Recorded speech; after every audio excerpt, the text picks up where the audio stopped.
I thought it was the most extraordinary advert for Englishness. I did wonder how the late Queen would have responded to the public display of affection. Well, I assumed that this was an Archwell production.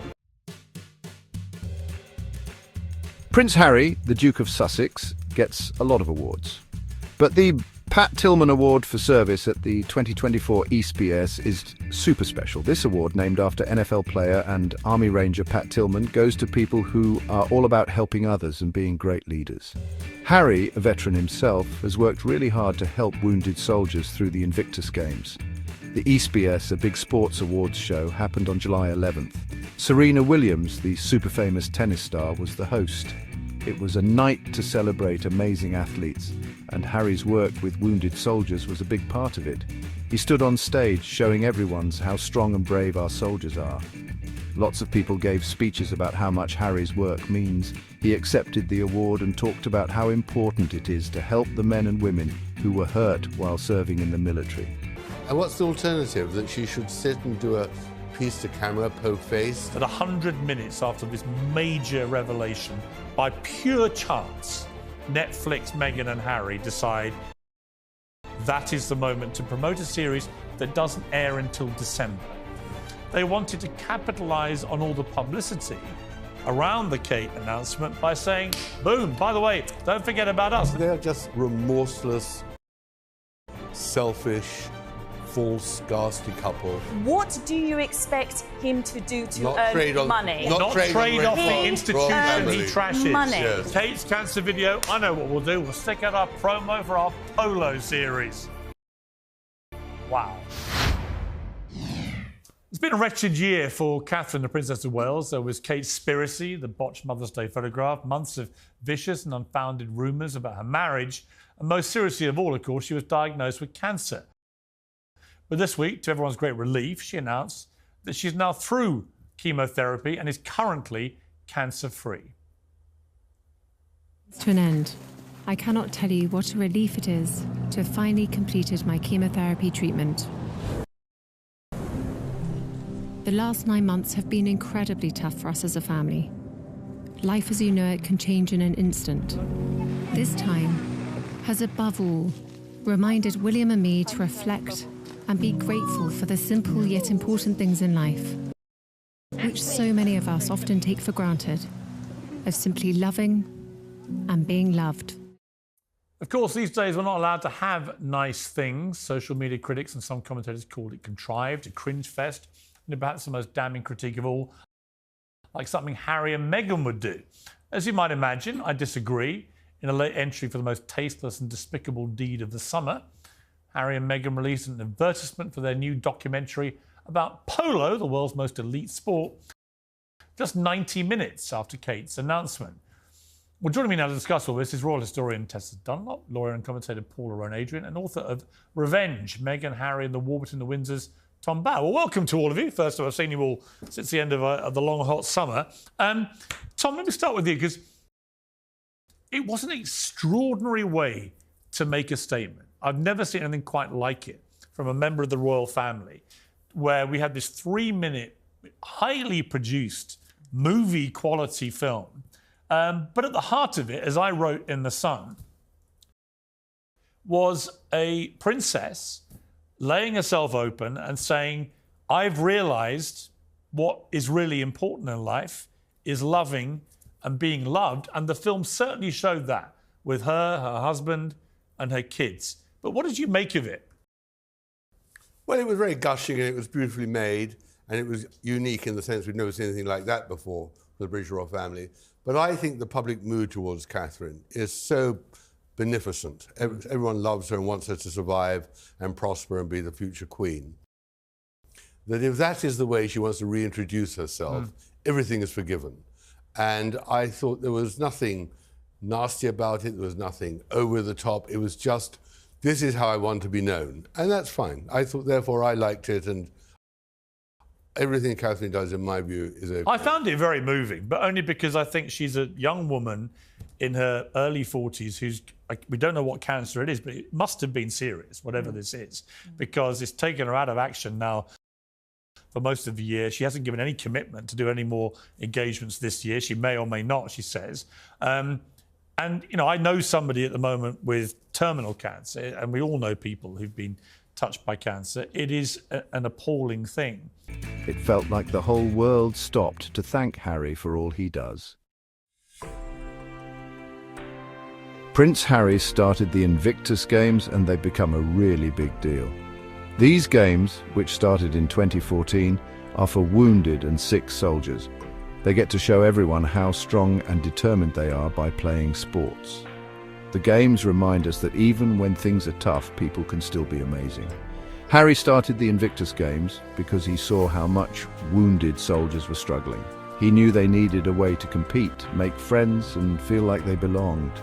When it's someone you know going through this, both physically but also mentally and emotionally for everyone. Tessa, though, if you read what Daily Mail columnist Liz Jones said, she said about the video, cancer is messy, imperfect, shattering. After all the mental health initiatives, her work stressing the importance of shaping young minds, this strange, odd film seemed a misfire from a family once so protective of their privacy. And Melanie McDonough in The Standard wrote, "Forgive me, was it necessary to share this news with the nation in such an utterly grisly video? It's as if she was advertising herbal essences, shampoo." What do you think of that criticism? Well, it's interesting. It depends where you believe the key role of monarchy is. And given that they are the future, the touchstone, if you like, and all eyes are on her internationally as well, I thought it was the most extraordinary advert for Englishness. It was a golden summer that I didn't experience. I mean, you went overseas. Well, I did. I was in Italy and France. Those of us hunkered down in Britain. So on the one hand, it was a brilliant advert for the nation. So well done, Kate. I'm sure the English Tourist Board are currently raking it in.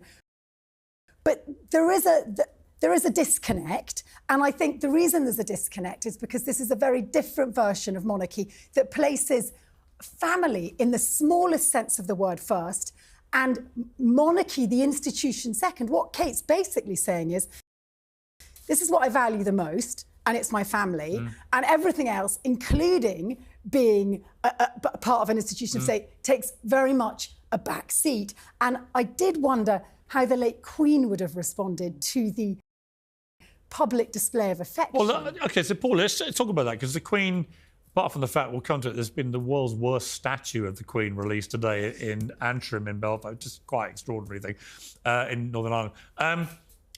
Let's park that horror story to one side. People have said, well, the Queen would never have done it. Interestingly, towards the end of her life, the Queen started doing some stuff, the Paddington Bear film, the Daniel Craig thing, things we would never have expected her to ever deign to do. She was beginning to relax herself in terms of the kind of content she was prepared to put out, recognising that in this kind of Instagram-friendly world we now live in, if you want to get to the eyeballs you want to get to preserve the monarchy, you maybe got to get in this game a bit.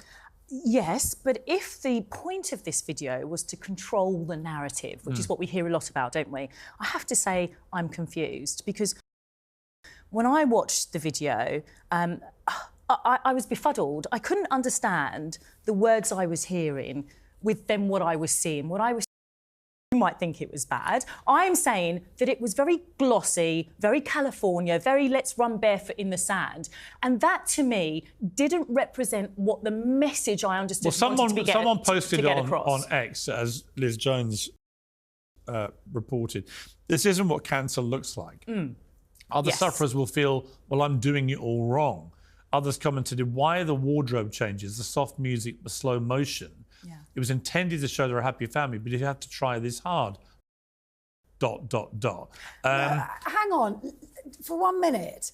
Let's just cut the woman some slack. We were like braying animals at the bars when she released a homespun photograph with a little bit of tweaking here and there. So can you blame her for going all out schmaltz and taking a leaf out of the oh-so-Californian book? To be fair, I totally understand why this was choreographed to within 1 inch of its life. It's what we asked for. But then compare it with the video that we had at the end of March. Forgive me if I'm incorrect about that date, when Kate had to sadly She was forced, she was pushed into telling us that very personal detail about her cancer journey. Again, that was soft focus, daffodils waving. But it was her. In this video, Piers, I didn't see Catherine. What I saw was something that felt like an actress using the words of Catherine. And that I thought was very interesting because, as I said, I wondered whether this was about having some kind of polished, controlling the narrative exercise rather than Catherine being able to say, everyone, I've made it through this very difficult hurdle and I'm on to the next stage. I would also question some of the wording that was used. For example, I'm here holding your hand, other cancer sufferers. I would have thought we would have seen that. I would have thought we would have seen Catherine. You mean literally see her with other cancer patients? Absolutely. Yeah, but you see, I would take issue with that because when I read that last line, I thought, what I liked about it, and we'll come to the Duke and Duchess of Sussex element of this, but everything they do, in my opinion, and we can argue about this, is self-aggrandizing. It's to promote themselves. It's to do, whatever they want to do. All the charity work, all the work with Invictus. This was a princess laying herself bare and saying, I understand that there are a lot of people out there with cancer. And I just want you to know that I'm metaphorically here with you. That's why I'm doing this. I want to shine a light on cancer and everything else. I thought that was powerful. Isn't that actually the duty and role of the monarchy? Is that the senior players do, even though we know they live in palaces, we know they have servants, we know they have all the trinkets, ultimately they put a kind of metaphorical arm around and say, we're with you. They're like the country's comfort blanket. I totally agree. And that was the issue. That was the juxtaposition for me, because I was hearing these words and I was confused as to, OK, I mean, I've got family members who have thankfully survived their cancer journeys.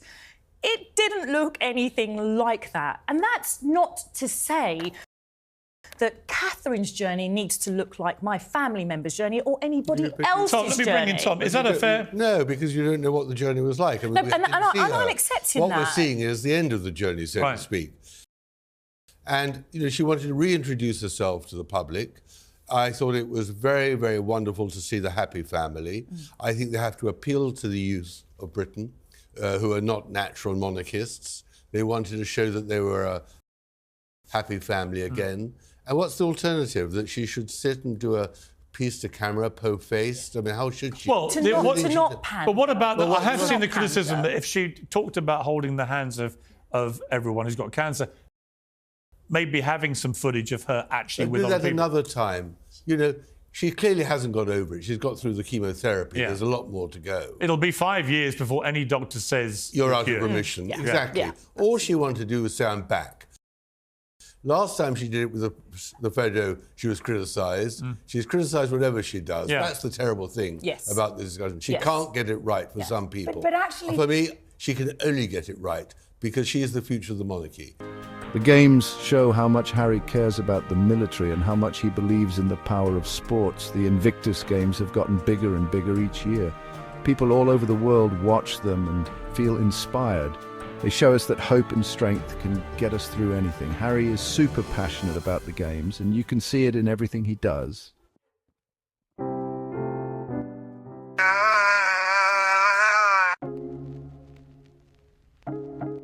Written by Piers Morgan. Good morning, Britain.